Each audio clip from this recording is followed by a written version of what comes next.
Did you know that Arsenal may well have suffered a psychological defeat at the hands of Manchester City as well as a real defeat? 1-0 Arsenal, of course, in the FA Cup on Friday. A goal from Nathan Ake, assisted by Jack Grealish. A lovely goal by Ake, lovely, well taken finish. Slotted it into the only little bit. It's like he's playing one of those games where you have to find the exact part of the goal to put it in. Nice. Wrong-footed as well. Yeah, was it wrong-footed? Yeah, it was right foot, yeah. But then the thing with this game, I think it's been talked a lot by other people, but it is relevant in that Guardiola is obviously not very happy with what's going on with his team just now. So he's put out, whether these are the players he trusts the most or it's a wake up to other players to try and get them in, to get them ready to play in the future games going forward. He put out a full strength team, fully stocked. Yeah, that's the team. Apart from Ortega in goal, Rico Lewis counts as a full strength back now. Can I say though, I remember when I looked at the lineups for this game, and I thought the same thing. Oh, Man City first team. Arsenal have rotated 4 or 5 options here. But it's quite hard to say what Man City's first team is because they're all sort of first team players. He does it on purpose, because that's the thing. He buys really good players, and you'll see Arsenal doing it now. Loads of players like Caicedo and Declan Rice, and that. We'll talk about that at some point. But the idea is not that they then just go into that first team slot. So you have a bigger squad with amazing players, and then to keep them happy, you have to rotate. That's why Man City players, if you go on Who Scored, for example, and look how many games they play a season, it tends to be that players like Phil Foden or Riyad Mahrez or whoever, they start about 21, 22 games in the league, and then they'll sit on the bench for a lot more, maybe come off sometimes. They'll play some Champions League games, but not all of them. And so, like Guardiola's talked about it, it's to do with squad management, to keep them all happy. You've got to have loads of high-level players to be the best team possible, but you need to make sure that they are both match fit and happy playing, and it gives you more of a team.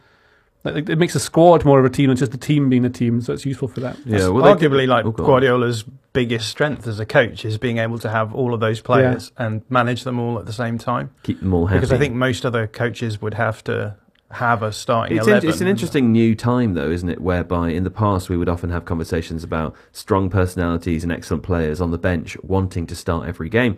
You may well think that actually the best professionals in the game now might be quite happy to start 22 games and rest their body and not. But that's just the league. They play so many competitions. You've got the FA Cup now. They're playing that. Like City expect to get to the final of every competition. Yeah. Not League Cup this year, but they've basically won it every single time, apart from last season as well.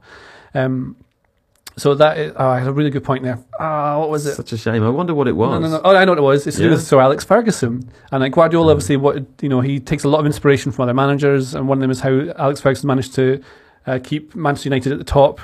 And United would rotate their team always. That one team would start, and the next game it would be someone different. Just one player might change from time to time, and it's to encourage to keep players fit, but also to make sure standards don't drop.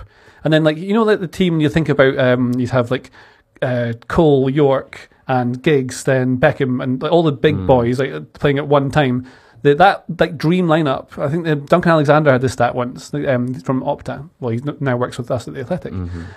He talked about how like the actual 11 is only played together like once, right?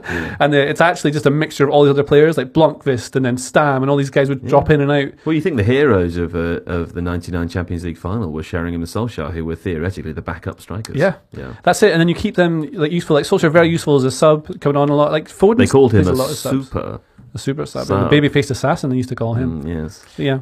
I think it's interesting as well because so many people like to rag on Guardiola for having a really, really strict system and sometimes at the expense of creativity, apparently. Yeah. But I think one of the things that you do get from that kind of approach is that no one is bigger than the system, and so you can start rotating players a lot more easily. And I think that the beauty of the Guardiola system is that you can have everyone able to play in that system, tweak things up, and have that flexibility within the system as well. So I think helps with youth players as well, like bringing through people like Lewis and Foden, and then maybe next season I might have like Doyle and McAtee, boys at Sheffield United, also in the FA Cup.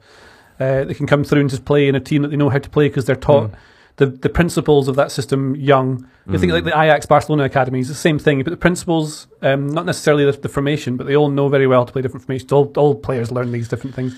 but then you can drop them into a team later. But the original point of this game, this 1-0 win for Man City, obviously good for them. Arsenal won't be that fussed, but you can see that from the team they put out. You can just see it. They don't have the squad that Man City have, so you need to find time to give some players a bit of a rest, keep the momentum going for the Premier League. Is it kind of positive defeat in that sense? Because Arsenal did rotate a lot, but they kept the game very, very... I mean, they were the better team in the first half, I thought. Yeah, I thought they were good for... like, this is the thing, so no matter how well they played and whatever, the result has gone the way they didn't want it to. But what you have now with Arsenal is that they have been defeated by their rivals in the Premier League, who are, 7 points off? Mm-hmm. And they've come back from that before, Man City in the league, to overturn that.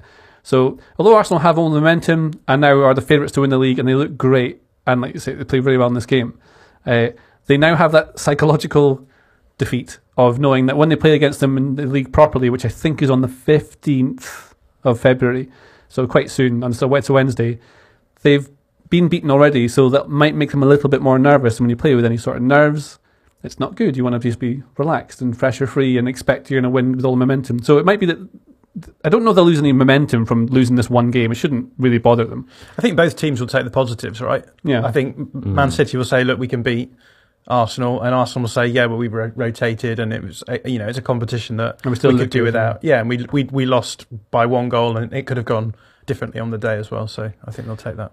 If you like this video, please consider subscribing to the channel. The Athletic is home to some of the world's best sports journalists, including journalists dedicated to each Premier League team, so every fan gets the coverage they deserve, not just the big clubs. And you can try it for free now for 30 days. See the link in the description.